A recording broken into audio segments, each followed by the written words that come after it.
Welcome to the Elite Podcast Network, home of the #1 independent wrestling coverage, available on iTunes, Stitcher, blogtalk Radio, and wherever you get your podcasts from. Follow us on Twitter at Elite Podcast Net and join the revolution now.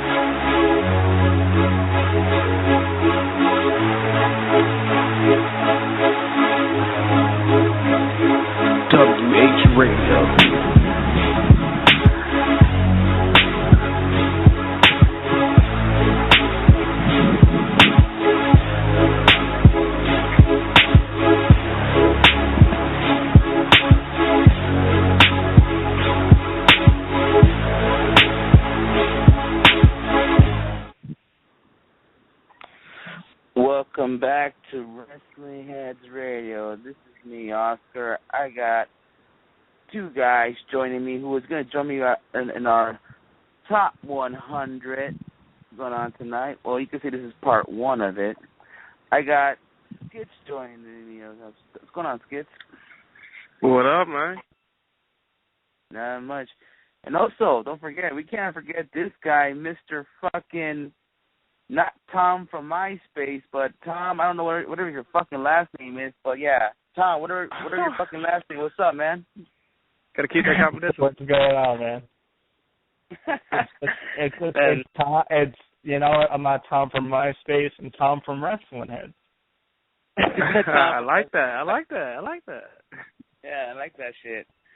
All right, ladies and gentlemen, we're about to do our top 100. If you guys want to listen about Raw, whatever, we'll do it a little bit later on. We'll do it after you can say, a first part of our top 100. I just let everybody know, last night, me and Skitz and Tom got together, and we were just, talking about this. We fucking argued. We had a scratch and claw. It was almost like a triple threat match. I gave these two guys a low blow, and, yeah, I think Skitz took as a man more than Tom did anyways. But, yeah, all I know that Sonata didn't make that damn 100. I think he should have, but oh well. But anyway, number 100. I think one of you guys should give out that name. I don't have a list on me, so starting off the WH Top 100 at number 100 is Mr. Akira Tozawa from Dragon Gate over in Japan. Of course, he's been teaming up with Uhaa Nation. He was the Open Twin Gate champion in the first part of 2014, but eventually lost it.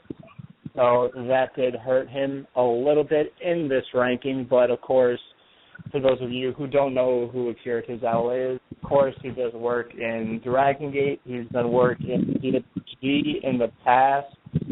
Definitely a guy to keep an eye out for and check out. He's been doing great stuff for years. A lot of people are familiar with him, but people are just learning about him. So he's a guy that definitely you want to keep your eye on. Yeah, definitely. I knew who he is. I mean, I seen his stuff at PWG at the time he was going against Kevin Steen and Hero from back in the day. And, yeah, I mean, 2014, I mean, I didn't put him on my list, I'll be honest with you, but you guys think he had a great 2014, so that's why he's our 100. Yeah, and just to let the listeners know, for our top 100, what we based it off of is what these wrestlers did in 2014. Titles, match quality, all that different things. So if somebody is above somebody else, it doesn't mean that we think they're better than them or that they're a better wrestler. It's just indicative of the 2014 that they had, nothing else. Because I know some people, when these type of lists come out, like the PWI, top 500 and all that, that people get all, bent out of shape because one guy is higher than another. it's just a list to see who had a good 2014. It's a fan-made list made by us. And, if you agree with it, you agree with it. If you disagree, you know what? Call up and let us know what you think it's going to be. Yeah, definitely. Yeah, if anybody's listening, just do that, what Tom just said. All right, I guess I'll name number 99 right now. Number 99 on our list is the real American, Jack Swagger. All right. Well, I have to say that in the beginning of 2014, he started off pretty good with his tag team partner, Cesaro. The whole We the People thing was over. It was way over. Even in 2013, it was over. But they were having good things. At one point, we thought we'll have WWE World Tag Team titles, but fortunately, they didn't do it. But after the breakup of the Real Americans, Jack Swagger had an okay feud with Rusev, and during the summertime, and it kind of repeated again later on. So, our number 99 is Jack Swagger. Yeah, like you said, he was in some pretty good feuds to start out 2014, going into the summer. Of course, that huge feud with Rusev. He was one of the most over guys in the company when he was feuding with Rusev. I mean, people were loving him. But I think it was like a lot of people thought what was going to happen. After he stopped feuding with Rusev, he just kind of fell back into the mid and undercard and kind of just disappeared. So, I mean, while he did have a good year, that's why he's only number 99 on the list. Yeah, definitely. I guess we should move on to number 98. Before we move on 98, shout out to Skits, by the way. He's had to take off, but yeah, shout out to Skits, by the way. Number 98. You want to give out number 98, Tom? Yep, number 98, coming to us from New Japan Pro Wrestling, member of the Bullet Club, Yujihiro Takahashi. Of course, him joining the Bullet Club in 2014 was a big point for him. The first Japanese wrestler to join the now famous stable of the Bullet Club, so that was big for him. He held the Never Openweight title before Tomohiro Ishii got his hands on it, so he had some good matches with him. And while I think a lot of people kind of either don't like him or don't see him as a, good wrestler or whatever, he put on some good matches in the G1 Climax. He's always floating around the mid-card of New Japan. And, he's a guy I think you can rely on for a decent match. And, I think he's just now getting built up as somewhat of a threat in New Japan. So that's where he comes in now, number 98, Yujihiro Takahashi. Yeah, Yujihiro Takahashi, I mean, you can say he had a good 2014. He did join the Bullet Club. I never expected him to join the Bullet Club in the first place. When I first joined, I didn't get it, but then now I got it because he fits that role in the way. He's a real good heel. He has a gimmick that most fans hate, the pretty boy type gimmick, guy with the towel and all that shit, and that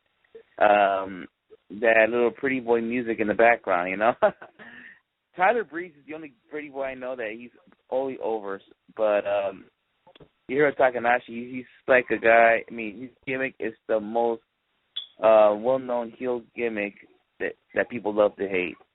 But, and I agree with that. And I think it was, like you said, it was good for him to join the Bullet Club because, the whole point of the Bullet Club was that it was this whole Gaijin stable going into New Japan, and then you have one of, their own Japanese wrestlers joining this Gaijin stable, really put a lot of heat on him. So it was good to see that, and I think he was a guy that you could just put into that role and make him more relevant. So, yeah, I think it was a good 2014 for Takahashi. Yeah, and don't forget, people, I think he's going to go after that Never Openweight title again. So he could be the next opponent for Ishii. Maybe we'll see another match between Ishii and Takahashi. All right. Number 97. 97, I'm going to announce this one. Our number 97 is the legend himself, Justin Thunder Liger. I mean, he had a couple great opening matches in New Japan this year, and not only that, he brought him back to the United States. Oh, yeah, in Canada, you can say as well. And, yeah, he got a match. He actually had a Ring of Honor World Title match against Adam Cole at War of the Worlds back in June, and he did perform a week before in Canada. So he's been doing big things in New Japan, and he made his return to North America. So yeah, he had a decent year. Justin Thunder. I wish he had a better year. We could put him in higher, but hey, it was a legend. It didn't happen in 2014, but now he's currently your NWA. What's it, junior heavyweight title, something like that? Yeah. Yeah, I got it right. So yeah, Don, you want to comment about Justin Thunder's year? Yeah, I mean, Justin Liger's a guy. You know, he's a veteran of the business. He's obviously not as good as he once was, but he can still go out there and do it. You know, him, you know, getting into this whole NWA thing that New Japan's working on, where they're bringing in this NWA talent. It's a good spot for him. It puts over these NWA guys. And like you said, he came to the United States, had a good match with Adam Cole at War of the Worlds for the Ring of Honor World title. So, yeah, I thought it was, you know, it was keeping Justin Liger relevant. It was keeping him in some interesting stuff. So I enjoyed his year, and we all know Justin Liger is the shit, and, you know, he's one of the best Japanese wrestlers and maybe overall wrestlers, depending on what your list is, but he's a legend in professional wrestling. Yeah, definitely. Justin Thunder. He's one of a kind. All right. Number 96 is a guy who made his return back to the United States this past year. He started off as, you could have like an authority figure in TNA wrestling, and now he's wrestling in TNA, and possibly right now could be the next challenger for the current TNA champion, Bobby Lashley. And the guy we're talking about is Mr. MVP. How can I start this off with MVP? Started off pretty much 2014. Wait. Well, you can say that he came down and started off with the heel role, because he started off at 2014 as the face authority figure, trying to fix everything up, and he turned heel, and he turned his back on the Wolves, and then he started this group with Kenny King and Lashley, and then yeah, he had some great matches. But you know what? He could have got higher. The problem is that he had a knee injury. And with that knee injury, he could have been the TNA World Champion. That was the original plan. He would have beat Eric Young for the title. Of course, it didn't happen. But MVP, he's in our list. And I know he had a great match on Impact against I'm trying to think, he had a one-legged match, I want to say, against Eric Young in this past year's Impact. But yeah, Tom, would you like to make a comment on MVP?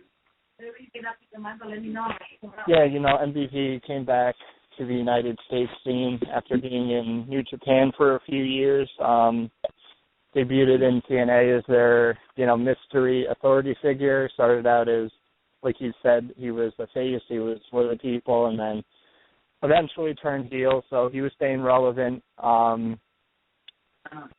You know, I'm never really a big MVP fan, but he was keeping things interesting in TNA. You know, I mean, 2014 was a rough year for TNA, to say the least. Even though they were putting on some good shows, it just, you know, financially, and them losing their deal with Spike TV and all that. But getting MVP in there as this new heel role definitely got him back into the mainstream audience eyes who, you know, don't watch New Japan. So, yeah, I think this was a perfect place for him. Like you said, that knee injury did kind of hurt him a little bit. I think he would have been higher if it wasn't for that, because he missed some matches in Europe because of that. And, yeah, he missed quite a bit of action in TNA because of it, too. So, MVP had a pretty solid 2014. It was good to see him back on the American scene. Definitely. Yeah. All right. MVP number 96. And number 95, Ty, you want to give on our number 95 to the list? Hold on, because, of course, ladies and gentlemen, if any of you have a Microsoft Surface, you know that they can be a bitch. And my Microsoft Surface decides that it doesn't want to properly load the WH Top 100.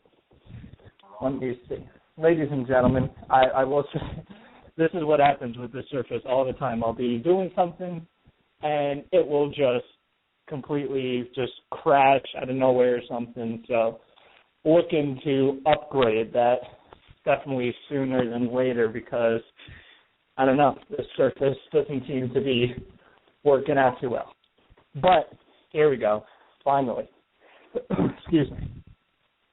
Number 95 here on the WH Top 100 is Tamaki Anma.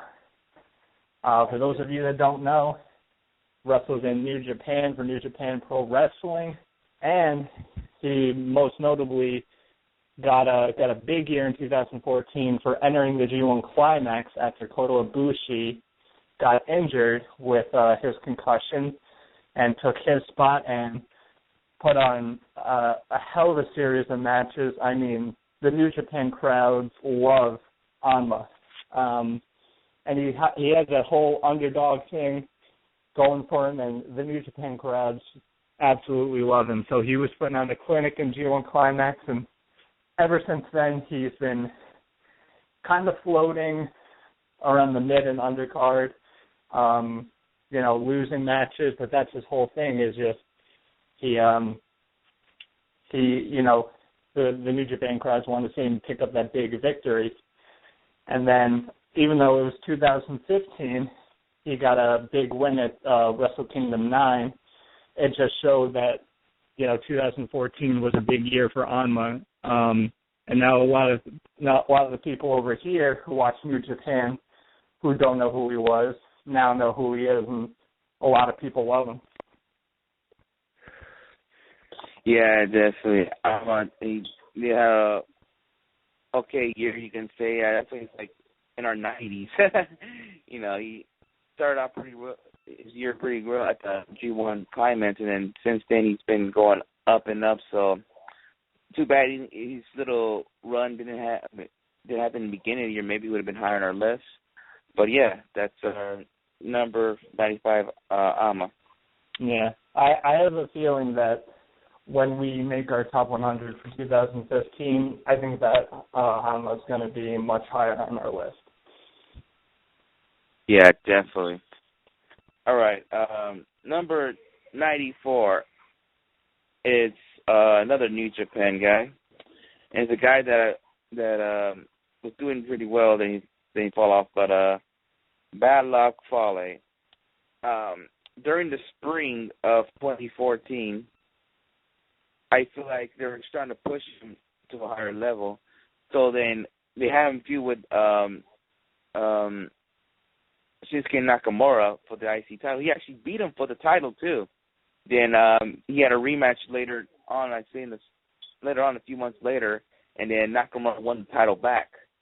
And ever since then, Fale has pretty much been Fale, you can say. And that's why he's number 94 on our list. So, I'd like to make a comment for about Bad Luck Fale's 2014.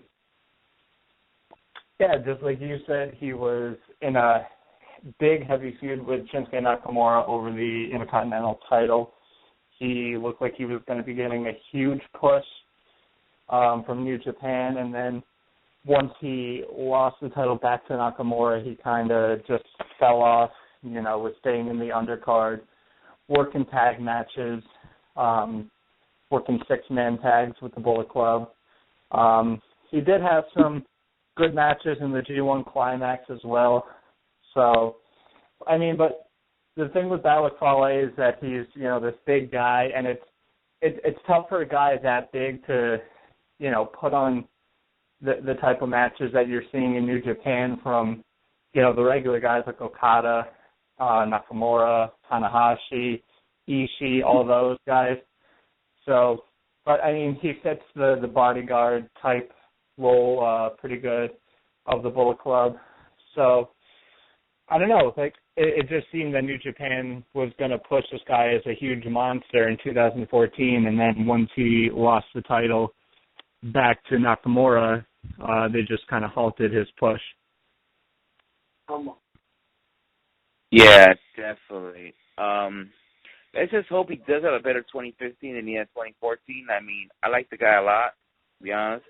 Yeah, I wish he had a longer IC title reign, but unfortunately it didn't happen. But anyways, Ty, you want to give our number 93? All right, coming in at number 93 on the WH Top 100 is one half of the Forever Hooligans, Mr. Rocky Romero, of course, known for doing his work in New Japan. Of course, he's over here in the States doing some PWG once in a while in 2014, doing some other SoCal shows and AWS and all that different stuff. But I think Rocky is number 93. He did have a good year.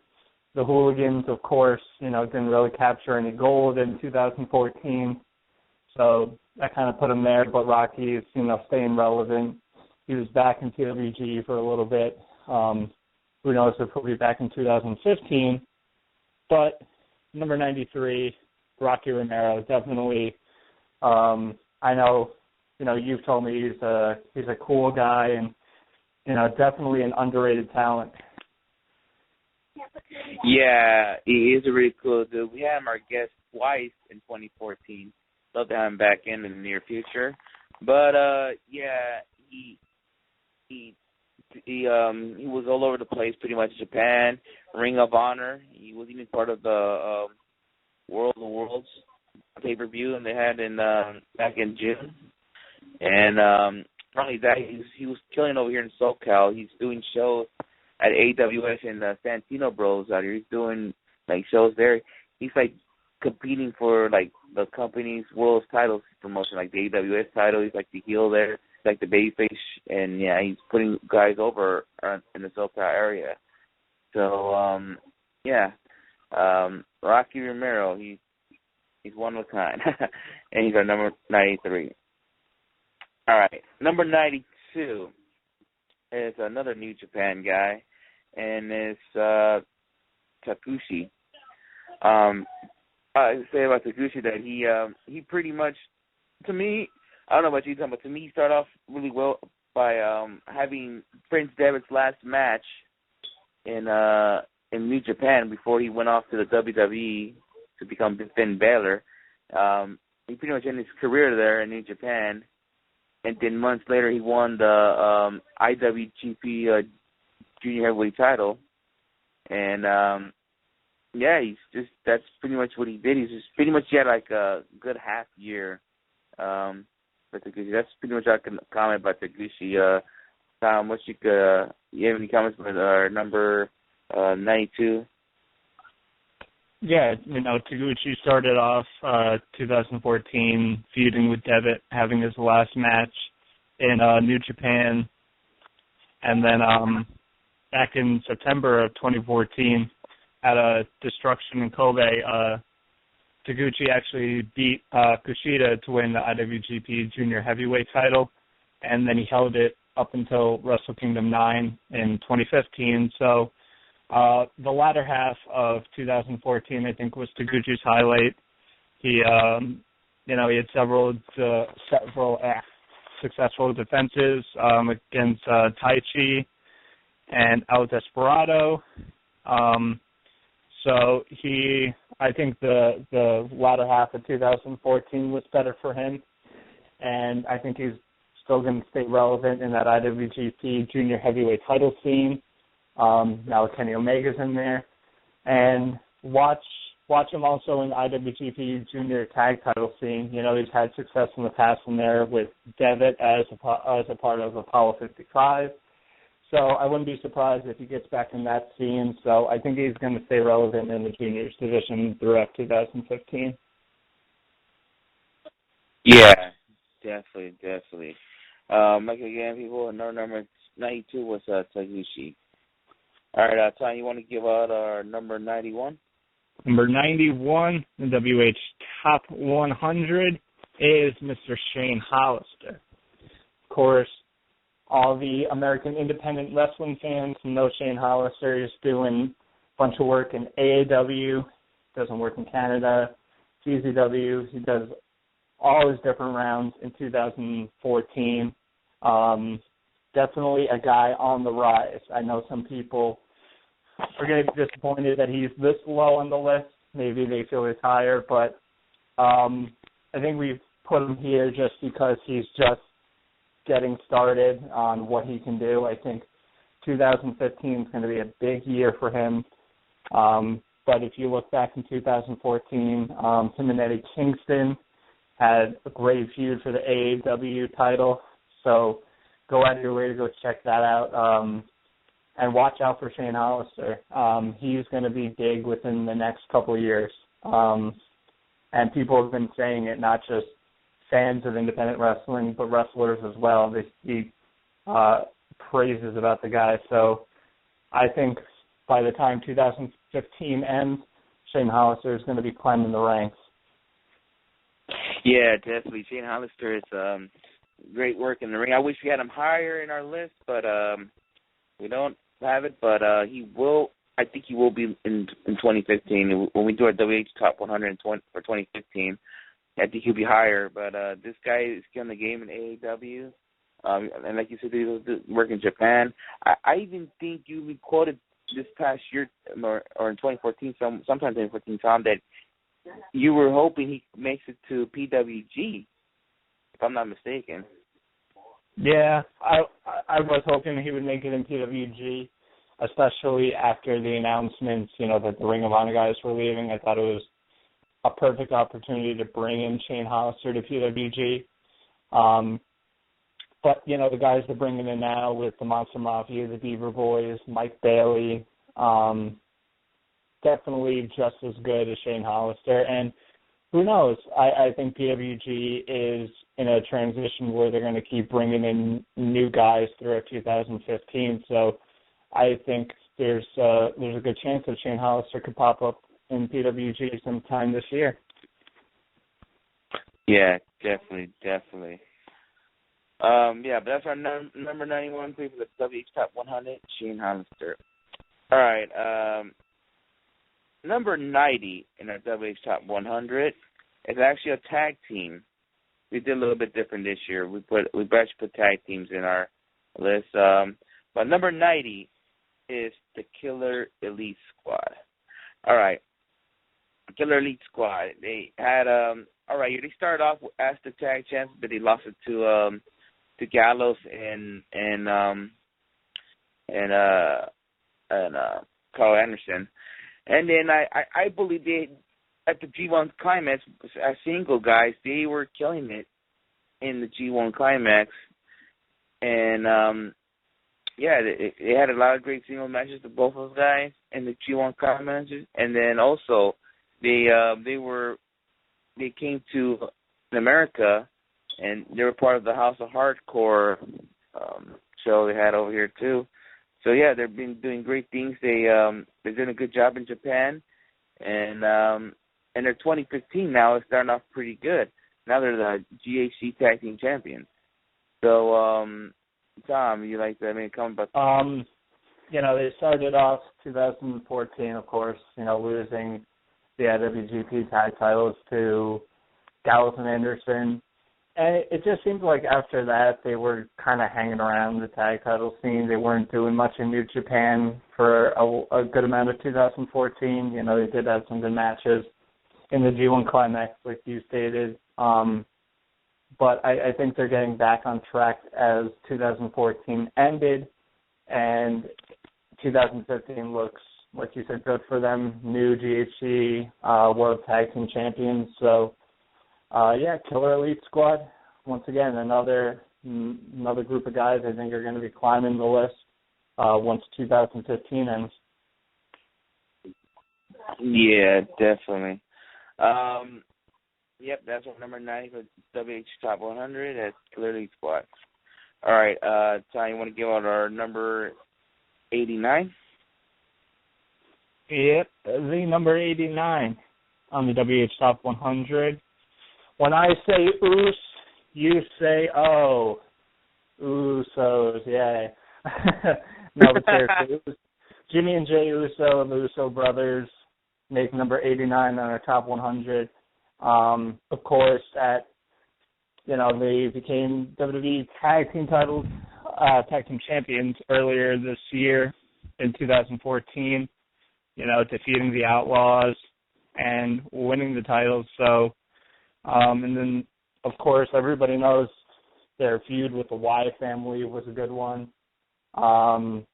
Great set of matches that definitely helped a lackluster tag title scene for a little bit. And then they eventually dropped the belts to Stardust and Goldust later in 2014. I think if the tag division was stronger and there was more competition, the Usos could have been higher on the list. But it just seemed like they were holding those belts forever and not really feuding with any credible tag teams. I'm not saying the Wyatts were an incredible tag team, but it just seemed like there's a good part where they were just holding it just to hold it. There wasn't really any competition to stop them. But, number 89, the Usos. What do you think of the Usos 2014? They started off pretty well. I mean, they had a feud with the New Age Outlaws, and then they won the tag house from them. They won at the opener for WrestleMania. They defended the tag titles out there, and it started off pretty good, And then that what you said, that feud against the Wyatts, that was pretty good. I remember this whole year, fucking Skits really wanted the Wyatts to take the titles from him, but unfortunately it didn't happen.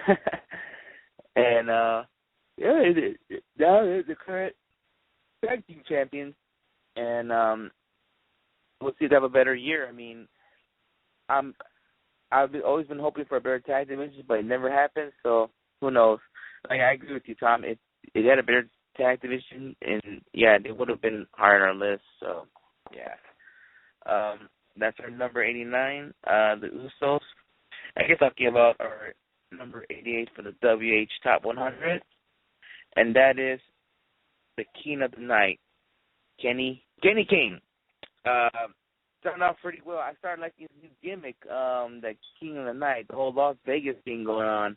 And then at the time when MVP was a face, he used to get on his nerves. I used to like all that stuff. How he was a cocky dude, and he was better than everybody, and he's supposed to be the marquee of his show and all that. And after that, he joined MVP, and now he's pretty much a lefty there. But Kenny King had some all right matches in 2014. So, that's our number 89, Kenny King. You have any comments about Kenny King 2014, Tom? Yeah, I thought Kenny King had a pretty solid 2014. Of course, aligning himself with MVP and Lashley as kind of the third guy in there. And he's put on some good matches. And, of course, later in 2014, he was involved with that little feud with Chris Melendez and Mr. Anderson for a little bit. I don't know. It's just like Kenny King had a good year. It could have been better. I don't know. It just seemed like he was just kind of put in that group with Lashley and MVP. Didn't really do much. Was kind of the third wheel on that. But he still had a good 2014. He was still in TNA. I feel like a lot of Kenny King's momentum as a wrestler kind of just it went downhill after he left Ring of Honor. The tag team with him and Rhett Titus was a great tag team, and then he just kind of up and left. But that's his decision, and he's still doing good in TNA. So overall, he had a good 2014. Yeah, definitely. Wish we had a romantic touch in our list, but oh well. So that was our number 88 on WH Top 100, Kenny King. You want to give out our number 87, Tom? Number 87 on the WH Top 100 is the last real man in professional wrestling, Mr. Silas Young. Of course, Silas Young, notable for his work in the Ring of Honor in 2014. He was looking like he was getting a big push, had some matches with Kevin Steen, was having a big feud with Kevin Steen. Of course, cutting his daily promos on Ring of Honor's YouTube page about being a man and all that. So it looked like the 2014 was shaping up big for Silas Young, but unfortunately, he ended up breaking his leg, taking him out for the rest of 2014, which definitely, I would say, hindered his momentum. It seems like he could be getting it back. He's back in AAW. He's back on the indie scene, so it's just a matter of time before he's back in Ring of Honor. So I feel like if he didn't get injured, then he would have been higher on our list. But for what he did in 2014, it was definitely notable and memorable. Yeah, definitely. Silas Young had a great year in 2014. He, like what you said, he had a great feud with Kevin Steen. That's how he interrupted his goodbye speech to the Hammerstein Ballroom.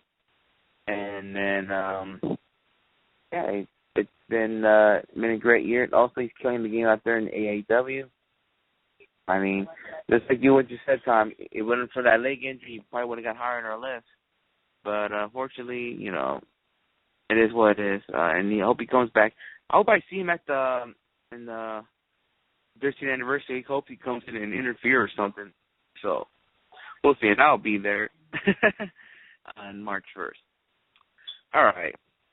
Number 86 in our WH Top 100 of 2014 is the leader of the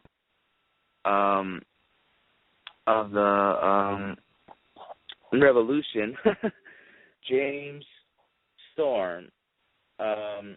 James Storm had a great year, and then he started off this crazy ass stable they're having right now called the Revolution, brainwashing other wrestlers like Mad Nick and the Great Sonata or whatever. They just brainwashed him, and and then also this year he became a heel too. He had feuds with Anderson and there was other feuds I'm trying to remember, but I know he had a great feud with Anderson. So, Tom, would you like to make a comment of James Storm's 2014? Yeah, we definitely saw, the heel side of James Storm back for the last couple of years. He's been face, of course, in his big feuds with Bobby Roode and all that, and now we see, the new James Storm as this kind of like cult leader, getting everybody into his little group. It was definitely interesting. It was another high point of TNA. Of course, he won the tag team titles with the Biz, but eventually lost them back to the Wolves. So, pretty good year for James Storm in 2014. We're seeing a new side of him. I think he's so low on the list just because besides this whole thing, we didn't really see any big matches from him or him capture any titles. So if he gets a big push in 2015, we'll definitely see him higher up on this list. Yeah, definitely. yeah, we will see what happens to them in 2015, because the Revolution looks like it's pretty good. Because you never know, Tom. You can check your text and say, "Hey, James Storm is awesome." All right. Number 85 in our WH Top 100 is he's the current TNA World Heavyweight Champion, and that is Bobby Lashley. And don't forget, he was a past guest in our show a while back. Bobby Lashley, had a great year. He came back. He basically joined MVP's group. Then, unfortunately, MVP injured his leg, and then or knee, whatever. And then, the rumor was that he was supposed to become the next world champion, but he got hurt. Then Lashley took his spot pretty much and won the world title from him, and he was the TNA champion most of the year pretty much until he lost to Bobby Roode, like in the fall of 2014. But he had some dominating matches with guys like Austin Aries, Eric Young, and now Bobby Roode. So and now he won back. He's now the current TNA champion once again. So that's our number 85 in WH Top 100 is Bobby Lashley. Tom, you have any thoughts about Bobby Lashley 2014? Well, he had a good year, former TNA champ, and then got attacked, of course, in 2015. But he was putting on some good matches, with Eric Young, Bobby Roode. Definitely was looking like a credible monster. When Bobby Roode was, kicked out of the company by MVP, quote unquote. Lashley just looked like an unstoppable force, and he was being booked good, was putting on some good matches. Definitely some of the best that I've seen him in his career. I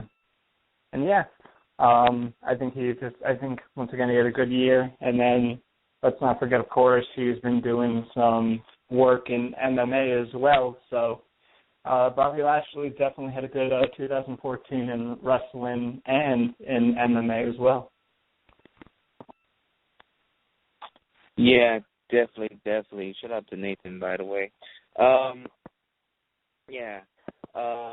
He had great 2014, and let's see what he does in 2015. Looks like it's turned out pretty well so far. We're in February, so we'll see what happens. Ty, you want to give out our number 84? Number 84, the WH Top 100, is Mr. Low Ki. Of course, in 2014, Low Ki returned to TNA on April. He returned for the one night only pay-per-view, where he won the Ultimate X match, which would grant him a future X Division title shot. And then he eventually returned to Impact a couple months later, I think in June. And, he was staying relevant in the X Division, and then eventually won the X Division title. It was taped in September, but I think it aired in November, where Low Ki defeated, it was, I think, DJZ, Manic, and Tigre Uno to win the X Division title after Samoa Joe had to vacate it. So Low Ki was staying relevant in the X Division for TNA in 2014. It was good to see him back in TNA.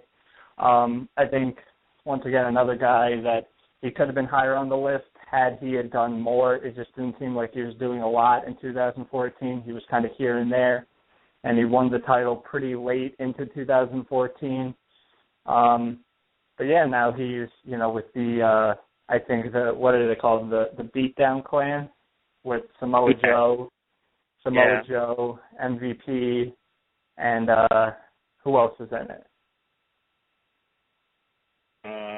Eric Young. Oh, yeah, Eric Young. The Beatdown Clan. I'm not up to date on my TNA references, ladies and gentlemen, so I apologize for that. But yeah, Low Ki coming back It was good to see him. Of course, you know, he was doing his work in Japan, and, you know, he's been making some rounds on the Indies as well in 2014, went over to Europe for a little bit. So, low-key, getting back into mainstream wrestling was good to see.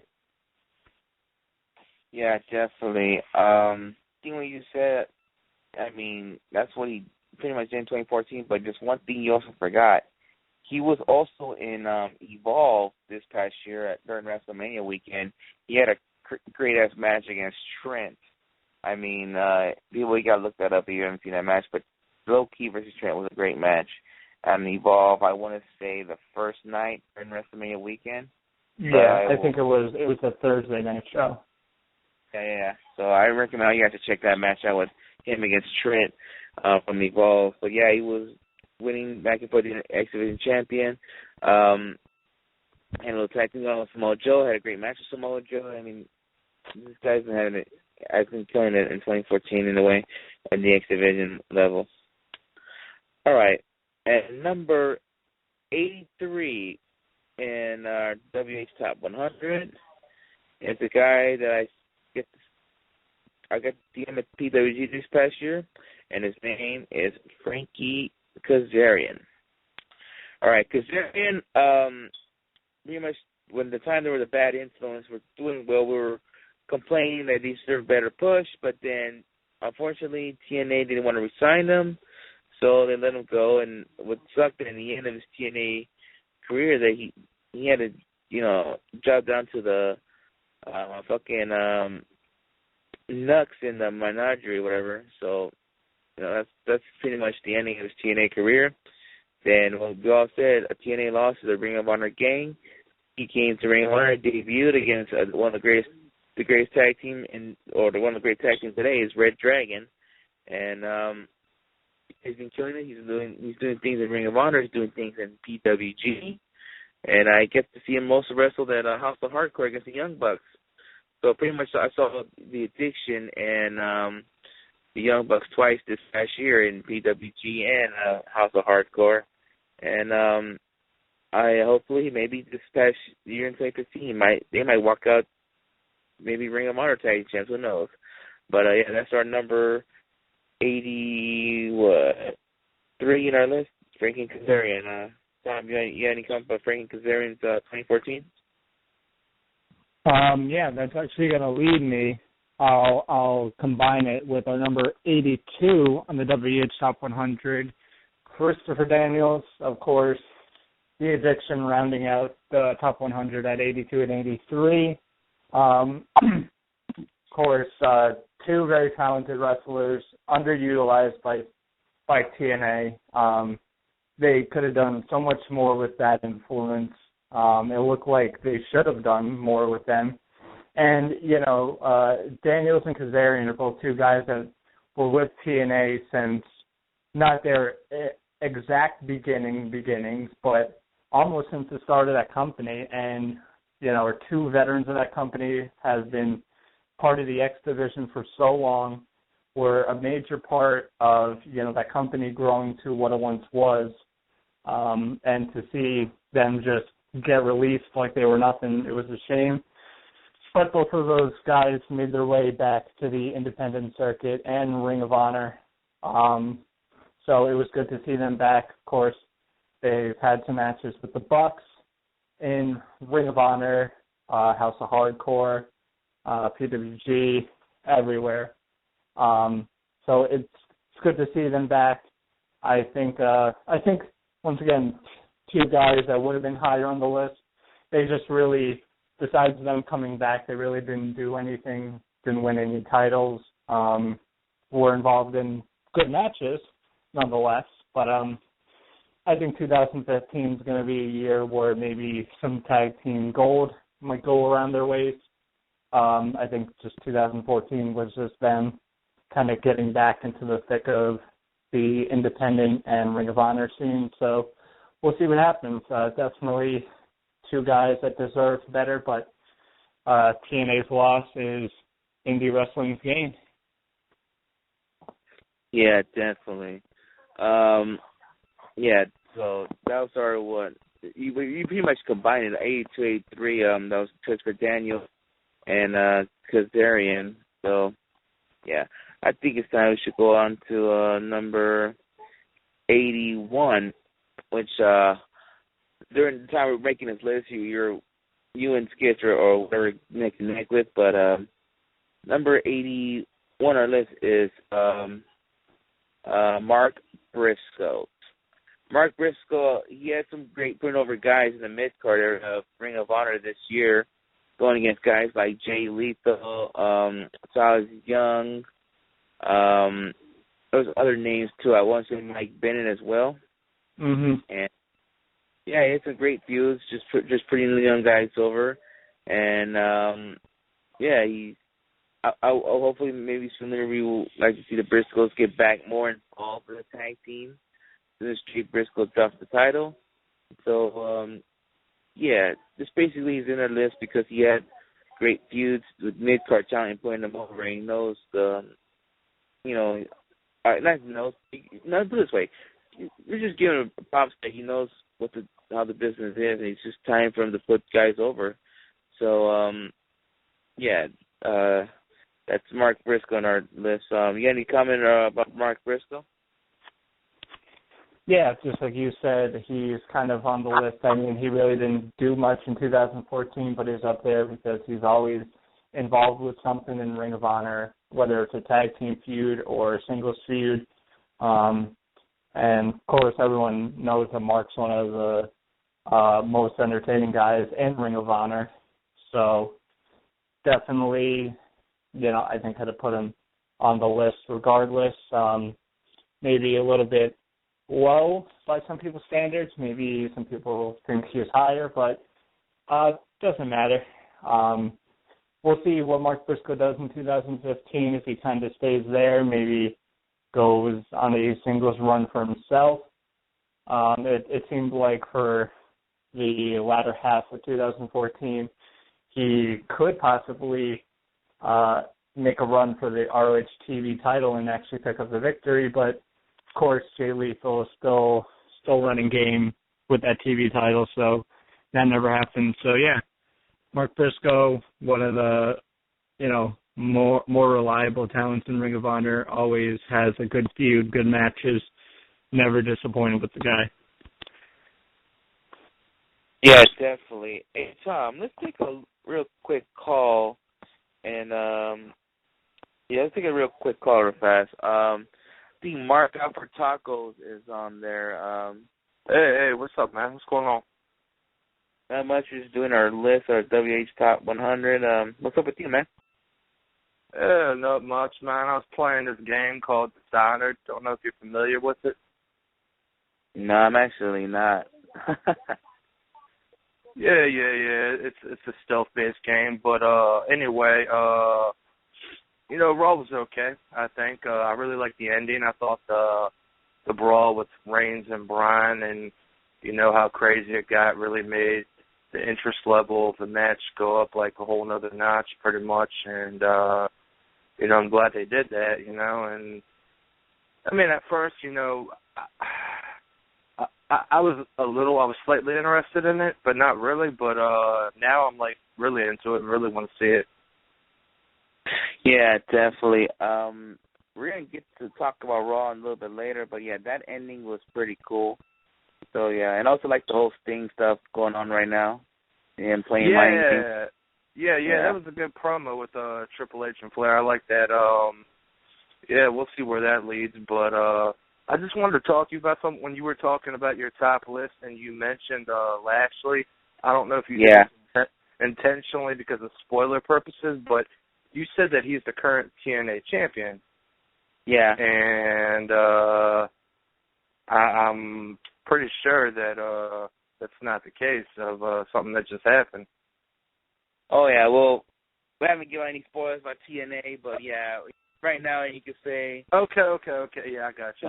You don't want to give away any TNA spoilers. I was thinking that, but I was like, maybe we shouldn't give away. Well, I mean, I don't think it's going to hurt TNA anyways because I don't know how many people are that invested in TNA to really give a shit, you know, if you give out spoilers or not. But, you know, I get you, though.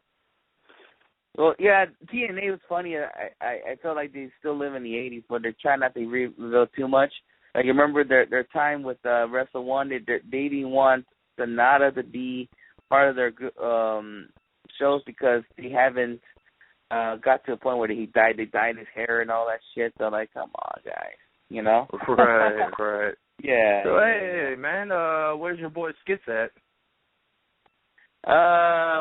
Brian, the Staples Center, watching them Clippers. Okay. Winning. Okay. He works at Oh, Staples man, Center. come on. I hope y'all ain't like some, like, ex-Laker fans. You know what? The Clippers could win 5 championships in a row. This is still Laker town. And you know what's funny? It's funny. I'm hearing, like, a little rumor going on that the Clippers could be moving to Seattle. So we could give a shit and move to Seattle. Fuck it. Seattle deserves a fucking franchise anyway, so. Send them to Seattle. Fuck it. Or how about New York? You guys want a third team? The Clippers right there. Go ahead. Keep them. Yeah, man, because I know you're from the L.A. area, but what about you, Tom? What about you, man? I'm up here, in New York. The way the Knicks have been playing for the last 10, 15 years, I get sick every time basketball season comes around because I know the Knicks are going to suck. It is absolutely pitiful and has been for a long time. But hopefully, with some of the changes they've been making, we'll see a brand new New York Knicks. But I doubt it. Man, has the deadline happened yet? Has the deadline happened yet? Because I would like to have Jeremy Lin back to New York, if anything. Yeah, what happened with Jeremy Lin? Because like he was a beast with the Knicks, and then he just went to shit as soon as he left. It was just a one-year wonder thing. Just put it that way. He was just like all hyped, like Tim Tebow was, and it was cool. It was cool though, man, because it was like a really good Asian player in the NBA. So it was something refreshing and cool, man. So it was like, damn, too bad that didn't last. I know, right? And if it didn't, if it still continue, I wish he could still continue on with the Lakers, but unfortunately, it's not working. But I just real quick wanted to talk about the anniversary show coming up. I don't know if you heard. It's not really big news or nothing, but how Moose is going to have some dude named John Abrams in his corner from the NFL. Okay. Yeah. John Abraham. Yeah. I don't know what they're going with. I don't even know if Moose is really heel or face because you got the whole, you got everybody Moose, but yet, he's this dastardly asshole that did what he did to R.D. Evans, but R.D. Evans is like nowhere to be found, so I don't know what's going on there. Yeah, R.D. Evans pretty much disappeared since Beta turned his back on him, but maybe he'll come back at this anniversary and do something to Moose, but I mean, I still think he's a heel, but I think they made a mistake to do that Moose thing, especially his damn music, because it sounds like a thing there where the fans can just like it sounds like it would make sense if he was a face. Yeah, I know, but he's basically a heel. And I'll give the dude time, but he's not that good to be honest. But I've seen worse. Especially this one dude. He used to be in Dragon Gate USA. Damn, his name escapes me. He was a really big dude. I'm not sure if he was like black, Samoan, kind of mixed. He was there for like a handful of times. His name was, I think, Ata. If you have any idea who I'm talking about. Oh, I think I know what you're talking about. Yeah. Yeah. You got a right Ata, yeah. Yeah, but Moose is. He doesn't seem like the typical Ring of Honor dude, but maybe that's good because you need a little bit of diversity there. So I guess it's cool for that purpose, and I guess we can only hope that he improves. Yeah, definitely. All right, mark out for tacos. We're gonna have to let you go. We're gonna have to continue on with this. All right, man. We'll talk about Raw a little bit later on before the show ends, but yeah. And, like I said, thanks for calling in, man. All right, man. I'll catch y'all later. All right, take care, dude. All right. face. Shout out to Mark Out for Tacos. He is the man. You know, he's a cool dude. And, yeah, shout out to him anyways. All right, Yeah. 80 in our WH Top 100 of 2014 is actually another Ring of Honor guy. And it's Matt Taven. Matt Taven, well, pretty much I said at the beginning of the year he started to fall off because he freaking after he separated with Junior and turned face, it just went downhill. Then he kind of got it back, his group back when he joined the Kingdom. And I like how he made this whole fake thing that, okay, he was leaving Ring of Honor and he came back and joined the Kingdom of Love It. And he was part in New Japan, that show he did earlier this year too. So, yeah, Matt Taven had a great, pretty much for 14. I mean, he started off bad and then he kind of raised it back up when he was in 2013. So, Tom, you like to comment about Matt Taven's 2014? Yeah, his 2014, it was kind of like all over the place, kind of like a roller coaster ride. It was up at the beginning. I mean, it was down at the beginning of 2014, then kind of went up, and then kind of went down, and then I think it's back up at a high note ever since he joined the Kingdom. It's been something new for him, something fresh. You know, he's gone over to Japan because of it. So good on him and Mike Bennett for getting that. Definitely cool to see that. So I think while he started out 2014 kind of rocky, he definitely picked it up toward the end of the year. Yeah, definitely. And I also forgot to mention that he was involved in the TV title picture in the beginning of the year as well. And then that's when the whole face turn started. And then after the TV title thing ended, he fell off big time, and then that was it. But yeah, he's back where he was, and hopefully he has a better 2015. All right, Tom, you want to give out, now that we're in the 70s, you want to give out our number 79 of the WH Top 100? Yep, number 79, the WH Top 100, is one half of the Juicy product, Mr. David Starr. Of course, you know, David Starr and JT Dunn have been making their rounds in the independent team 2014, racking up tag team titles, including the WSU tag team titles, which was interesting, seeing two guys win a women's tag title. You know, David Starr, JT Dunn definitely have been racking up some controversy 2014, getting their name out there, though. So, yeah, I think 2014 definitely a breakout year for David Starr. Yeah, and he had a lot of success in 2014 as a tag team wrestler, too, like, you know, winning the CCW tag team champs, WSU, that one New York promotion was a NY. I don't want to mispronounce it, but is it NYCW or something like that? Or I think it's the New York Wrestling Connection. Oh, okay. I almost got it right there. The New York Wrestling Connection. Yeah, they won the titles there in 2014. Yeah, I think at one point, didn't they have some tag titles at one point? Yeah, they were having gold everywhere. I remember I commented that I posted a tweet and that the Juicy product has more gold than the freaking Fort Knox, and those guys were retweeting my shit. Yeah, that's cool, dude.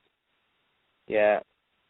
But yeah, I didn't know David Starr at the beginning of 2014, but at the end of it, I knew his name, so he definitely was doing some good things there, so he earns the number 79 spot on our list. Yeah, definitely.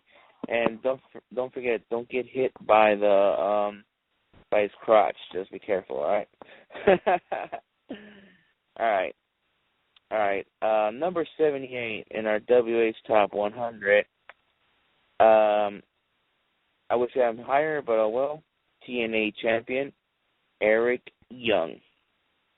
All right, Eric Young pretty much started off his year. He won the TNA World title earlier this year. I mean, people could say that he won it as a knockoff to Daniel Bryan's WWE's World Heavyweight title win at WrestleMania 30. And then, because the guy, he's a smaller dude. He has a beard like Daniel Bryan. So I think people say they build the idea the same way like Daniel Bryan. And then he had an okay run until he lost it to Lashley. And then after that, he was still involved with title picture. And then he got involved with Rockstar Spud. But now he just turned heel, and he's part of the Beatdown Clan. But that's how TNA's, creators is. That's how they do it. 2014's year of Eric Young. Yeah, Eric Young definitely had an interesting 2014, of course, winning the TNA title for the first time for him. And, of course, it's a TNA original. So seeing that was cool, regardless of the similarities between him and Daniel Bryan. I don't think it really mattered. It was just cool seeing a TNA original winning that title.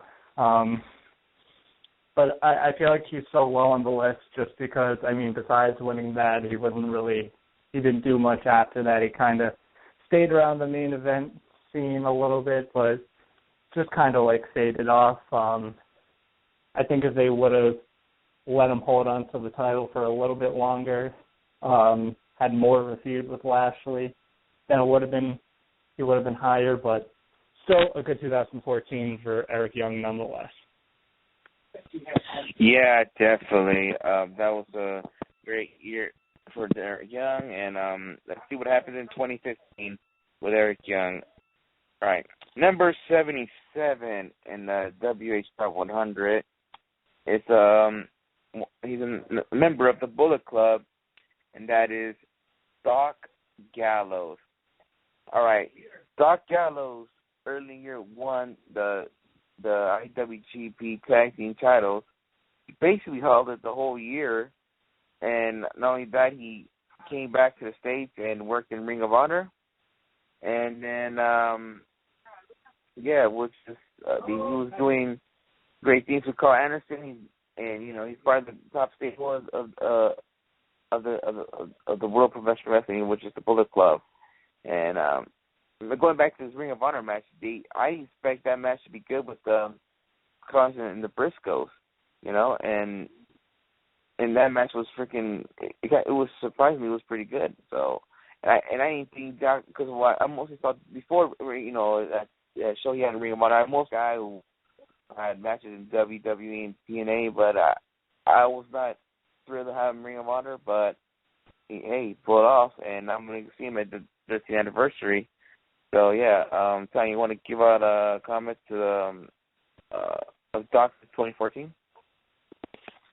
Yeah, for most of 2014, Doc and Carl Anderson held the IWGP tag titles for the majority of 2014. And, they were dominating the scene over there, and like you said, he came over to Ring of Honor.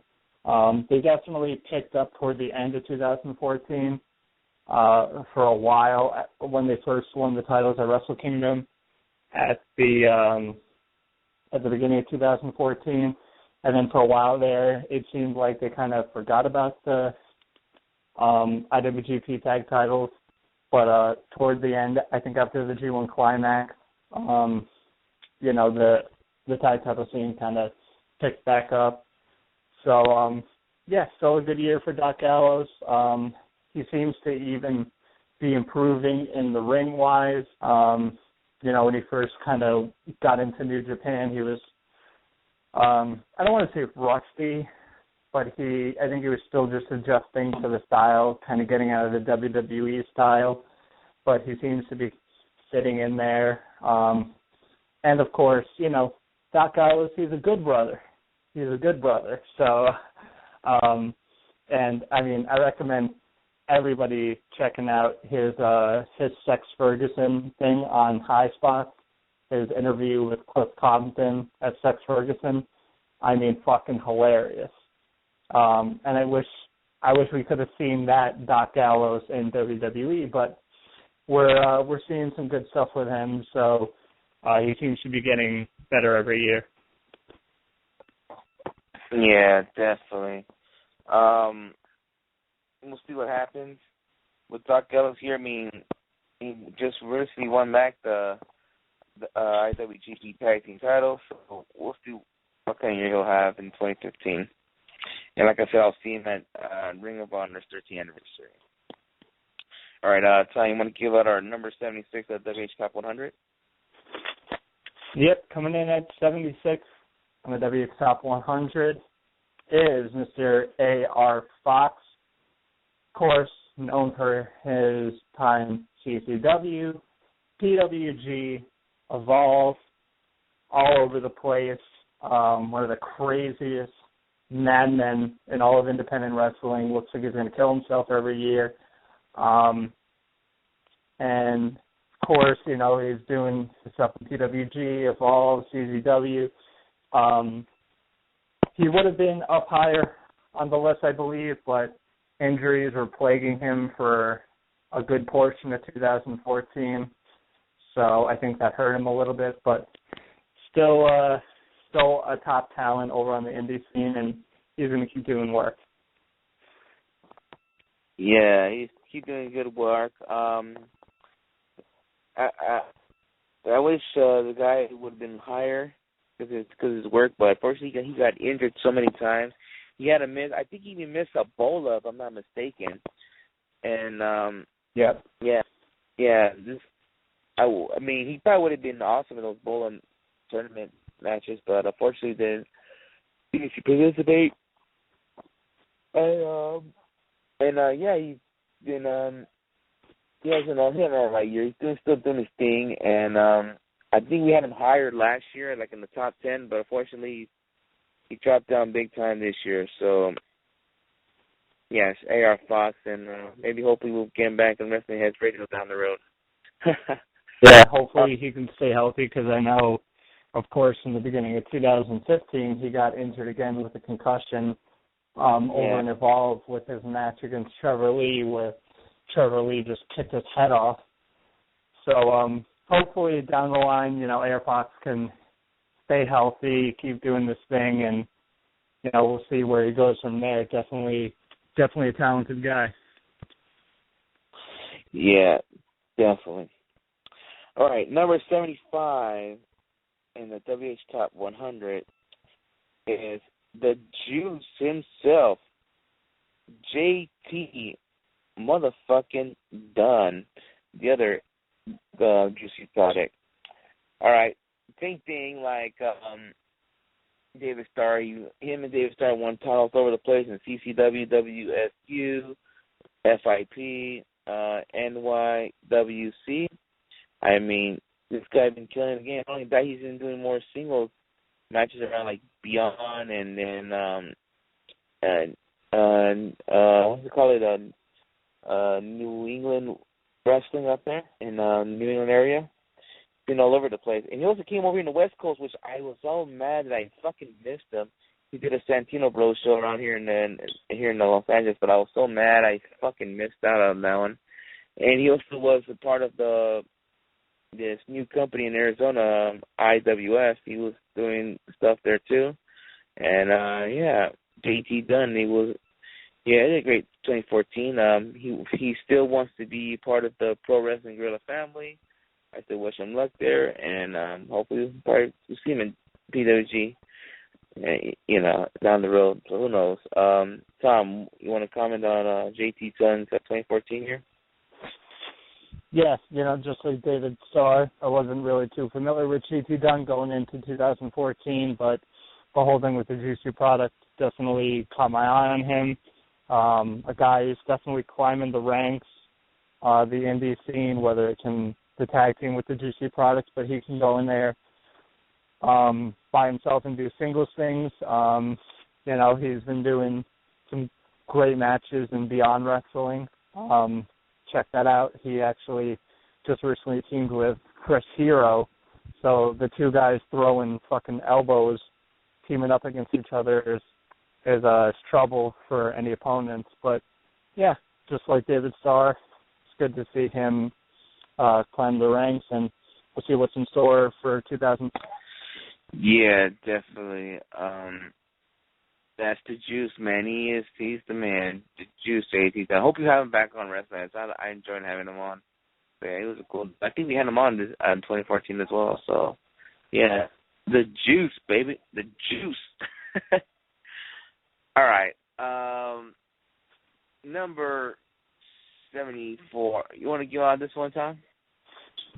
Number 74. Mr. Get Your Shit In the Fucking Machine, Brian Cage. Of course, everyone knows Brian Cage from PWG,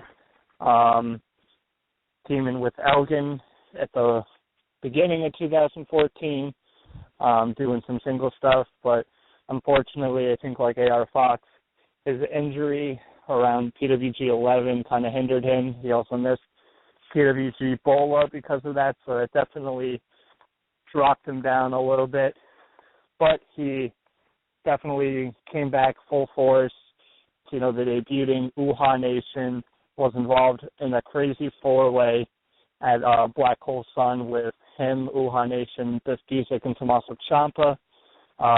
He's been going down to IWF, and he is their new champion down there, which he won in 2014.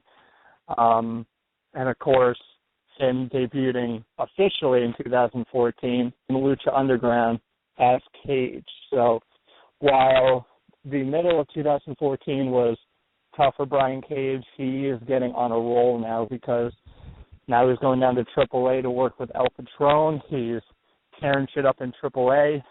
And, he's still going to stay in PWG from time to time. So big things on the horizon for Mr. Brian Cage, who also appeared on WH Radio in 2014 in a fucking great interview with the guy. Yeah, definitely. When we had him on, we had him on here this past year. He was a great dude. I get not only that, I get to see him over here in California a lot. So, yeah, Brian Cage, and Lucha Underground looks very promising. I know you saw Lucha Underground a few weeks ago. We did to that belt. Yeah. We're probably gonna be calling him just Cage the next few months. So yeah. We'll just call him the fucking machine because that's what he is. He's a fucking. He's the fucking but machine. It's definitely.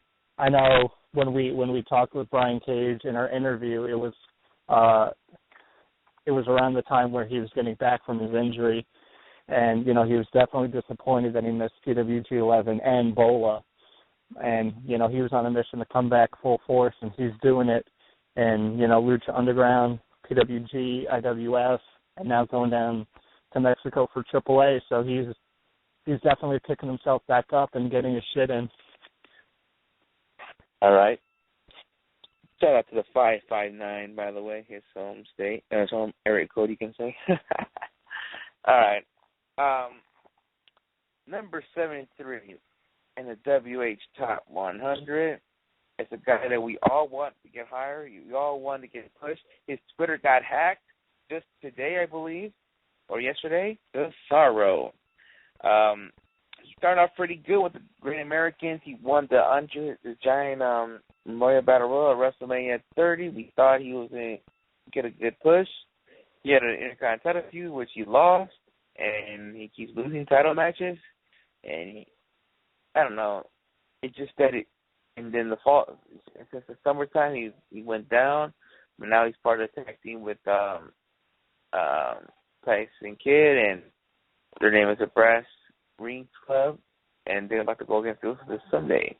So yeah, Tom, you like to make a comment of Cesaro's 2014? I mean, what can you say? Started out so good. Looked like he was going to have a monster push after winning the Giant Memorial Battle Royal at WrestleMania 30. The crowds were loving him.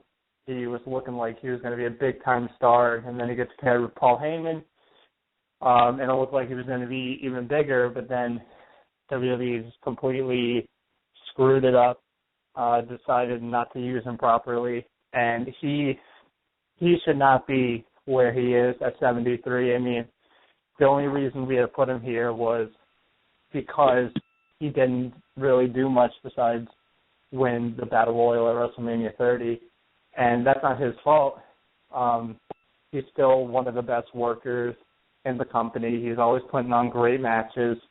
It's just, I mean, the guy should be in the main event scene.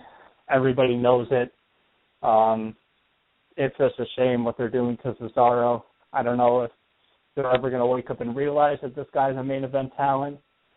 I guess just wait and see.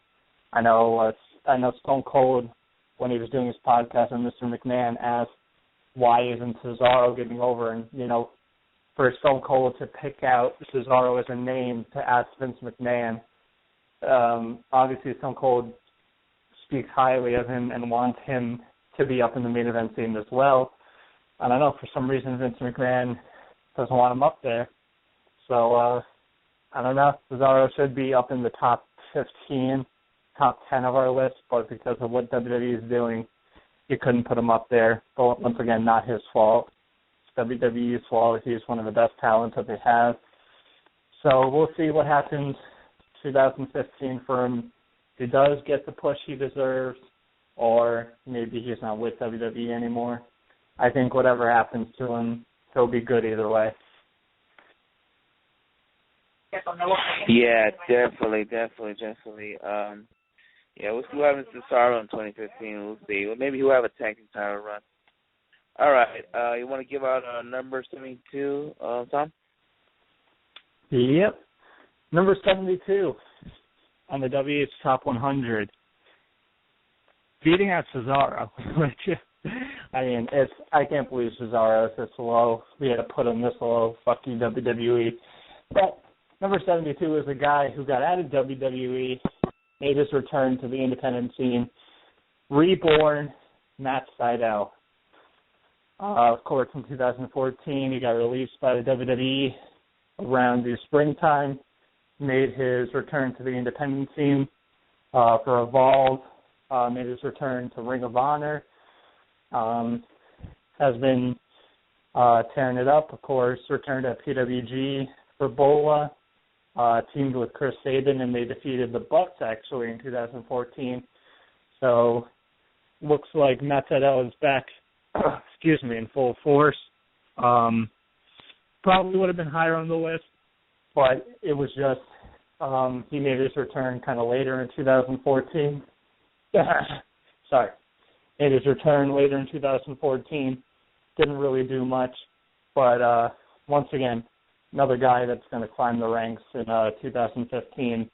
So good to have Matt Sydal back in the independent wrestling scene. Yes, definitely. It was a great time. It's great for him to come back into his team. We'll see what he has in 2015. Like this year, he didn't win any titles and all that. I had to put him half a year, so I mean that's why I would put him on the area because who knows, like hockey tickets and all that stuff, or other independent shows. But yeah, number 71 in our list. The Beach Top 100, as you can say. Number 71 is Mike Bennett. All right, Mike Bennett joined the Kingdom this year. I get to see him wrestle at San Diego this past year, and yeah, Mike Bennett, him and Maria just coming out, and Maria distracted the opponents, you know. Yeah, Mike Bennett. Like I said, I did not, because yesterday when me and Tom and Skip were arguing, I didn't like where Mike Bennett is, so I was gonna comment like, you know, why is he on 79? Wait, not 79, 71. But yeah, Mike Bennett. So, Skits, you want, not Skits, Tom, you want to give out a comment on Michael Bennett's 2014 year? Yeah, Mike Bennett had a solid 2014, was staying in the mid-card TV title scene, getting in the tag title scene as well when he was teaming with Matt Taven. So he's been staying relevant in there. And, he's been floating around. I think eventually he could break out on his own again if the Kingdom breaks up in 2015. So I know a lot of people don't like him, but, that's their opinion. I think Mike Bennett's getting better. And especially when I saw his match at War of the Worlds in 2014 against Tanahashi, a lot of people were pissed about that one, but they went out and had a good match. So Mike Bennett definitely had a good 2014. We'll see what's in store for him in 2015. Yeah, definitely. Ladies and gentlemen, I just want to let you guys know we're going to do this next one, and then we'll give out part 2 later on during the week on our WH Top 100, but we're going to have a 2-hour show. You can say it, but yeah. But number 7 in our list is the Kentucky gentleman himself, Chucky T, or you can call him Chuck Taylor. All right, to me, another year. Well, to me, like I said, we were arguing. I didn't like the where we have Chuck Taylor, but I could say though he had okay matches in PWG. He was part of the tag team with Trent called the Best Friends, and fortunately, to me, I get to see a little bit of the stuff in PWG and TCW this past year, so I didn't bring him high. So, Tony, you want to comment of Chuck Taylor's 2014? Yeah, I thought Chuck Taylor had a very good 2014. Of course, teaming with Trent before he got injured. But, his performance in Bola was good. His singles matches in Bola were good. The 6-man that he had on night 1 with Kenny Omega against the Bucks and Adam Cole was definitely a good match. I mean, Chuck Taylor's I think he's an overall good talent. He's awesome on the mic, one of the funniest guys in wrestling. But he can go out there and hang with the best of them. And, he returned to Chikara when they returned in 2014. Does some work for Evolve occasionally.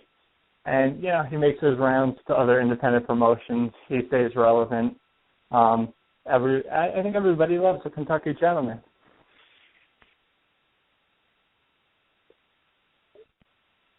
Yes, definitely. All right, well, ladies and gentlemen, we're getting the WH Top 100 on hold right now. But tune in later this week, maybe I guess Friday, we'll continue on doing it. And let's take a little commercial break in the meantime, and we'll be talking about some Raw. So, we'll be right back. What's up? This is the phenomenal AJ Styles.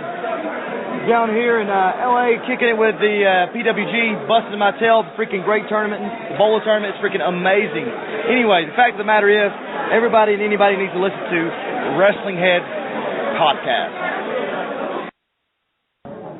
Ladies and gentlemen, this is Drew Gulak, and you are listening to Wrestling Head Podcast. Yes, ladies and gentlemen, shout out to AJ Styles and Drew Gulak for those sound bites during Bola weekend when me and Skits were over there. Fishing Tom and the other guy who's going to be joining us right now, Mr. Matthew Grant. What's going on, man? What's going on, guys? Not much, man. Now it sounds like Matthew Grant has a shitty mic today.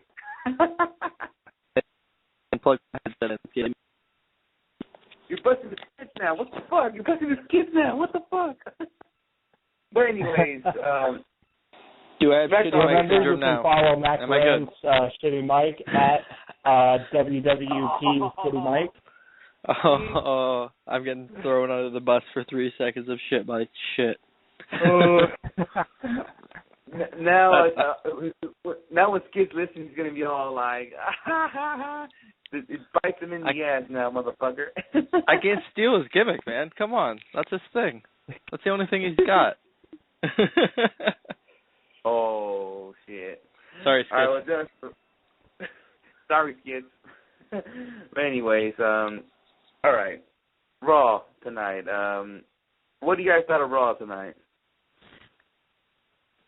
I mean, overall, I thought it was decent. There was definitely a couple good points in there. Because of our WH Top 100, we're kind of on time constraints talking about Raw.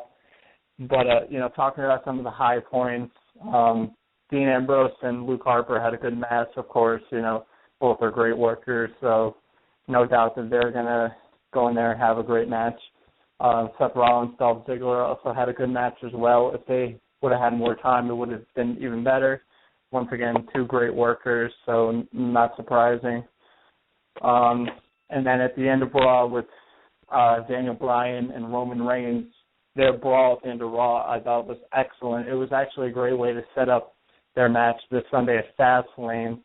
Definitely hyped up the match for sure. And, of course, another highlight of Raw. Everybody was talking about it. Everybody loved it. Paige being in her towel, I mean, I think everyone knows it was a big highlight of Raw.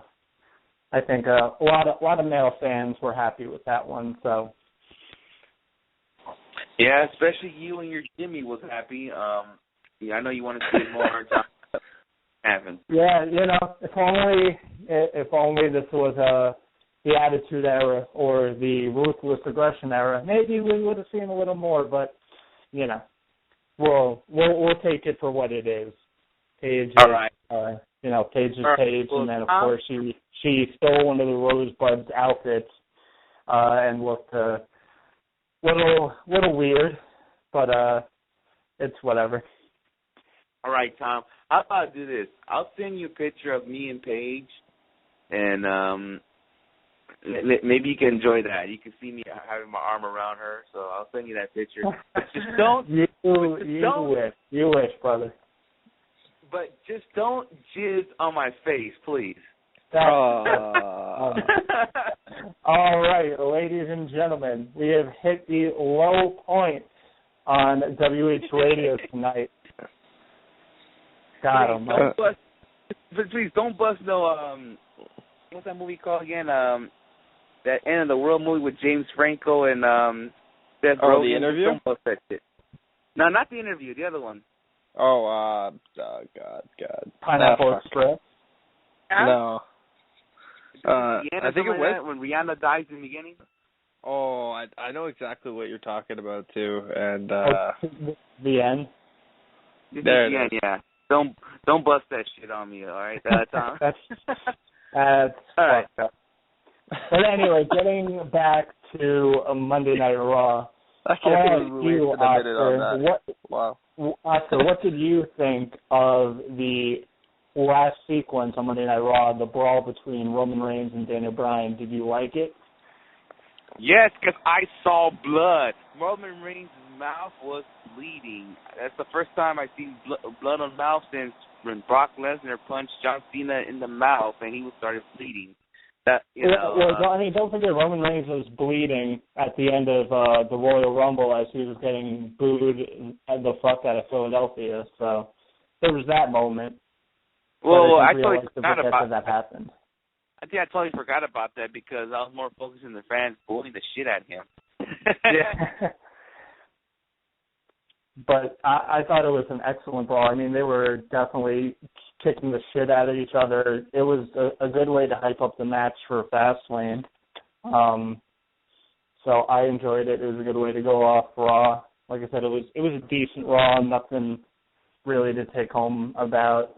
Of course, the Triple H Sting feud continues with Ric Flair going out there and Triple H getting pissed at Ric Flair for keep on mentioning Sting and pushing him on his ass. So that's just leading up to their match at WrestleMania John Cena and Rusev opened up Raw, going back and forth, and John Cena kicked the shit out of Rusev, threw him against the Titantron. So yeah, definitely a Raw just to build up Fastlane, but I thought the way they were building up the feuds were pretty good. And Fastlane doesn't look too bad as a pay-per-view. Yeah. I'm glad you touched base on that. That's a big thing there. I didn't get the chance to watch Raw, I'll be honest. I kind of just, at this point, I'm kind of the guy that watches on DVR, kind of skims through it. Not saying it wasn't a good show, because from what I saw on Twitter, it was pretty decent, and that's something you brought up there, Tom, that I really wanted to touch base on. It brought Fastlane from a show that people don't want to see to a show that people really are intrigued to see now. So I think Raw did a good job tonight. Yeah, definitely. And Tom, I'm sorry, Matt, you freaking missed out the towel part. You need to go watch it then. Yeah, I thought they built up each match actually really well. Of course, the Daniel Bryan Roman Reigns match is building up well. The Cena Rusev build up, I'm liking it because, we're so used to Cena being this main focal point of Monday Night Raw, and he hasn't been closing the show for the past few weeks. He hasn't been out there, 2 or 3 times. He hasn't been in main event matches. He's just been kind of in the mid-card feuding with Rusev, and I'm enjoying it. I'm liking it. It's refreshing to see John Cena out of the main event picture. That's probably why. But they're building up the tag team title match pretty good between the Usos and Cesaro and Tyson Kidd. The Divas match, of course, they're building up good between Nikki Bella and Paige. So that's what I like, is that they're actually building each match this isn't just a throwaway pay-per-view. They're just building solid feuds, and I mean, the Raws haven't been, I wouldn't say, good or excellent, but they're doing its job. So yeah, definitely. And don't also forget that Dean Ambrose and Wade Barrett's match seemed to be confirmed because he tied up Wade Barrett and forced him to sign the contract. So Dean Ambrose is getting an Intercontinental title match, and I'm hopeful he does win it, because no offense to Bad News Barrett, but he's not a type of guy that will resurrect some kind of life for the Intercontinental title. If Dean Ambrose wins it, and you give proper feuds for the Intercontinental title, I think the Intercontinental title will mean something again. Yeah, I can see that. I mean, they are building it up like a pretty good match. Everybody still pops big for Dean Ambrose. I think he's still a big main event type star.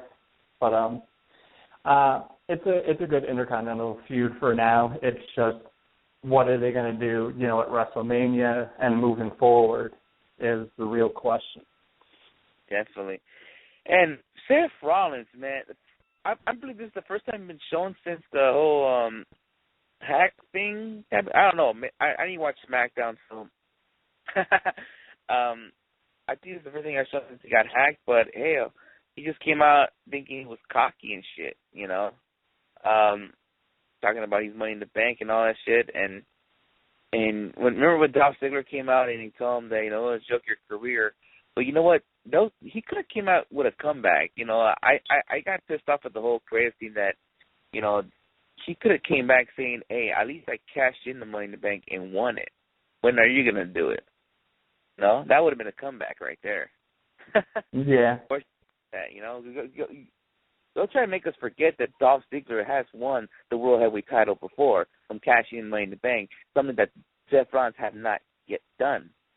So don't make us forget who he was before, And it's WWE's typical thing to do, though. They like to make people think, or make people forget history. It's like they think people have the time span of like a pea or something. I don't know. It's really weird. Yeah. I think it's funny whenever we get excited for continuity on WWE television. We're like, holy shit, they're actually revisiting some past feuds or a past match or something, because it so rarely happens. They like to forget. I don't know, but that's right. It's just a WWE thing, probably a Vince McMahon thing to do.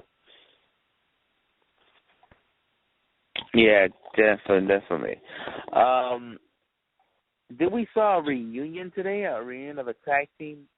Oh, actually, you know what? I texted Jesus. the skits I texted the skits at first, and I felt kind of bad, but I was like, fuck. The reason I felt bad because I felt like, damn, this is a racist thing going on here. But I text skits, your favorite tag team is back. And ladies and gentlemen, if you missed Raw, the tag team I'm talking about is looks like they're they reunited the primetime players. I guess they're back together again. So, they're nothing without Abraham Washington. Oh, God. Yeah. I thought it was just like so random. Like, I was watching Raw and they came back from commercial break and Darren Young standing in the ring with this random jobber who they don't even introduce, and then the Ascension come out and start beating the shit out of them, and then out of nowhere Titus O'Neil comes out of nowhere and saves them. And it was cool to see the primetime players reunite. I think they should have gotten a tag team, a lengthy tag team title run. But, I mean, it was okay. I don't know where they're going to go with it. Okay, what's going to no be the millions purpose of dollars? The primetime players feud with the Ascension, and the Ascension beat them, and then that's it. And no millions of dollars dance? Come on, man. What's going on here? Millions of dollars. And the crowd response was kind of underwhelming. They were kind of like, oh, Titus O'Neil. Okay. Yeah. I mean, yeah, the fucking $1 million dance can happen again. I remember at that time during over here in SoCal, Willie Mack, every time he wrestles another black wrestler, I remember in PWG he did it against Jay Lethal. Grab the shoulders and be like, millions of dollars. Over here in AW, he did the same thing against a gentleman named Leo Blades, because he's black as well. He did the same thing. So I wonder Willie Mack's now going to be doing that. Just saying. But yeah, like I said earlier, I text skits and I text your favorite tag team is back. And I was thinking, oh, fuck, this is so racist. Yeah. Another interesting part of Raw was the final split up of Goldust and Stardust, where Goldust and Stardust lost their match, and after the match, Stardust hit the Crossroads on Goldust, and of course they were building up tonight. Dusty Rhodes was at Raw, and before their match, he was hyping them up and telling them, family before everything. Don't forget that. And then after their match backstage, Stardust told Dusty Rhodes that Cody is dead, and you know what? So is my father. So probably leading to a Stardust Goldust WrestleMania match. Hopefully this isn't just like a Fastlane match or something. Hopefully this is actually a good undercard WrestleMania match. Yeah, definitely. I mean, it's awesome. It's going to be a WrestleMania match, and yeah, like I said last week, I mean, this could be good. It can lead just to some kind of, good drama in this thing with the whole father into it, and what he said to his father. It's kind of harsh there, and I think it could be good. Realistically, though, ever since CM Punk brought it up on his podcast, it always sticks out in my mind. What does Cody do after WrestleMania? With Cody Rhodes, I feel like they need to drop the Stardust thing eventually. They can't keep doing it forever. Eventually, he needs to go back to Cody and says, you know what, the Stardust thing was over. Now, Dash and Cody Rhodes is back, or something like that. And you could easily put him back in the Intercontinental title feud, maybe with Barrett, or I don't know. I mean, he could be a main event talent, but, WWE is not going to do that. I don't know. I feel like he could get lost in the shuffle as well. That's the thing I'm afraid of. Yeah, I don't know. To me, it doesn't seem like they're not interested in having him go back to Cody Rhodes, you know. He doesn't even want to be known as Cody Rhodes. He still wants to be known as Stardust. So, I don't know. And you see Goldust, Dusty Rhodes telling him that's your brother and all this shit. So next week, it'd be interesting. He comes out with no makeup and try to talk to him, you know, and see what it leads to. You know, I mean, like I said, you could go to like personal stuff, you know, all those three. So, and it would be nice if freaking Cody attacks Dusty Rhodes. Just saying. You're into some sadistic shit, man. The guy's like 60 years old. Come on. I guess I want to see sadistic shit. Come on. I want to see fucking Bray Wyatt attack Paige. Fuck it. Jesus Christ.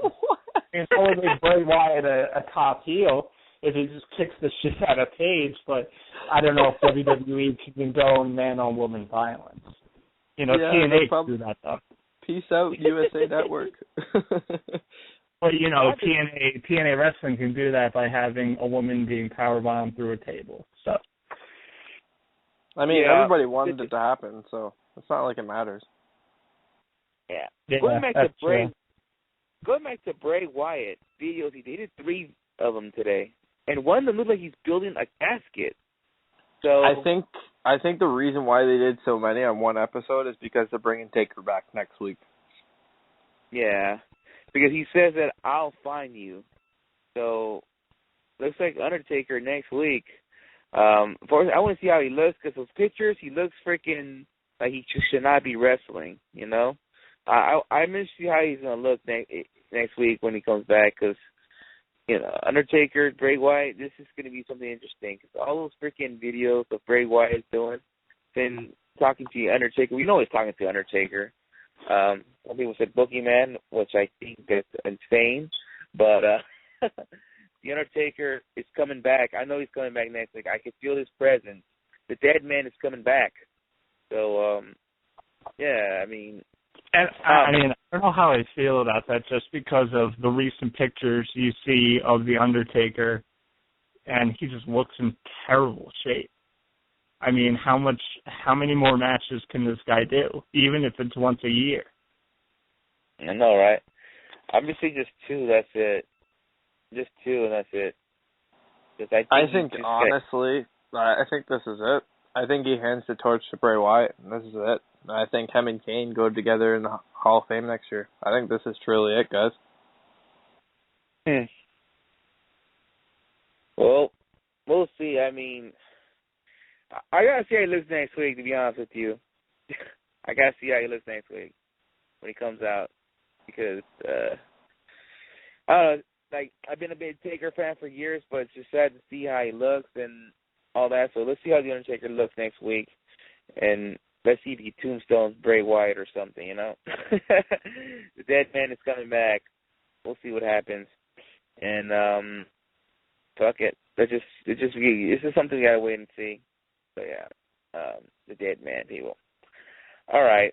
How many minutes you got left on the show? Oh, we got plenty of time. We got plenty of time, man. This damn freaking show. So, yeah, I just heard that something about Layla. She could be gone from WWE. What's up with that? They don't like good booty? Well, this is what I'm hearing because she's getting old now. She's already 37 years old. So that could be the reason why they could be moving on. And plus, she's getting hurt a lot the last couple of years. I know. She's always injured. So, I mean... I think she also took off WWE stuff in her Twitter handler, so I think she's on her way out pretty soon. So yeah. That's very interesting. No Lay Cool reunion. Yeah. Maybe you'll see Lay Cool reunion in, like in future WrestleCons all over the United States or maybe even Canada. I think WrestleCon had one in Canada not long ago, did they? Oh, man. Gimmicks. Yeah, man. They're definitely going to be reuniting all over indie conventions all over the United States. Oh, hell yeah. You're going to have to film them for your future weekly wrestling podcast video. Feature interview right there. Come on. Just like the Young Bucks, just do it. As long as I get a split women's title at the end of it. Wow, I can't believe I made that reference. There you go. See, Matthew Grant knows what's up. Hold on, I want to give another shout to Nathan. I know he's listening, and he's tweeting at me all week saying he saw me in Lucha Underground. Did you guys see me in Lucha Underground? Because I'm sure I'm on the damn show all the time, so... I mean, I've seen you a couple times. All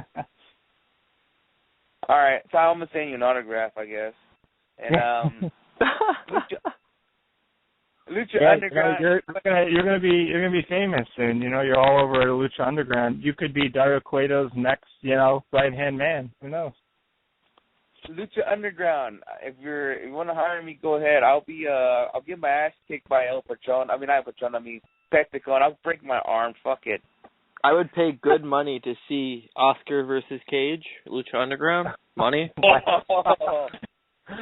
But you make it no disqualifications, so we can get some tables in there. See Oscar get through a couple. I will tweet this out. Brian Cage does follow Weekly Wrestling Podcast. You may be in for a treat, man. All right. All right. If you want to see this match, get ready for the upset of the century. Because I will beat Mr. Cage in a no DQ match. Is this a challenge?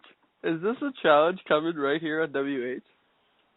Listen, I think if Brian Cage tied both his arms behind his back and had his feet cuffed together, he would still beat you in like 10 seconds. He beat me in 10 seconds. He beat Matt in 10 seconds. Hey, it's called, have you played Punch-Out? I'm fucking. He's just Glass Joe to me, okay? So if that ever happens, I will beat Mr. Cage. It's got real personal right here. Yeah. But by the way, he won't do anything. He probably next time he sees me at TWG, he'll say, "Hey, what's up, man?" All that stuff. Well, actually, he's not going to be at TWG. My bad. He's going to be in Mexico. If only we had the Botchamania soundboard, you fucked up, Chant. Oh, man. Hey. I ain't fucked up there, all right? I thought I was going to see him in PWG, but I totally forgot he was going to be in AAA. But that's okay. He's running away from me. That's why he's going to Mexico. That's all. That's what. Oh, my goodness. This is hilarious. Hey, I'm just saying that. Just saying. But yeah, Lucha Underground. Just put me on there. Never mind. To get Never mind WH Top 100. This is the Brian Cage call-out show. Yeah. Come on, do that shit. But anyways, we're running out of time. And please, people, don't try to start shit to me, Brian Cage. I'm sure Brian Cage doesn't want a piece of me anyways. But oh my God. How about this? Ladies and gentlemen, when we get Brian Cage back on here, if we get him on the Weekly Wrestling Podcast, I think it'll be a funny joke for Brian Cage to hear this. I think we'll play this clip over to him. I think he'll like to hear this. No. But big shout out to Brian Cage, like we said earlier. He's doing good. It won't happen. But anyways, but I know one result will happen. Sexy Star will beat Tom in Lucha Underground for sure. All right. I would put her over in a second. Oh. No, I'm going over Puma. Sorry, guys. You going over Puma? I'm going over Puma. Shit's going down. You know what? You just lose to Mascarita Segara. That's all I got to say. Oh, man. No. All right. Yes, that's what happened. But anyways, we're running out of time on this show. I think it's time for us to give us our plug. Anybody listening, thank you. Either on live or on YouTube, whatever, Catcher. Thank you for listening to us. You can follow Wrestling Heads. Check out our website, WrestlingHeads.com. Shout out to WH. He always put on the work on the damn website. And, you gotta give him props. And, shout out WH Skits. Follow him at WH Skits. And you can follow me at Sinister632 on Twitter and Instagram. I'm on Vine too, but I haven't been on it for a while, so fuck it. Follow me on there too. And we're gonna continue on our WH Top 100 later on this week. We'll put in more names, interesting names. We almost had Daniel Bryan, Roman Reigns, and John Cena on the list, but somebody didn't want him in the list. Sean, and go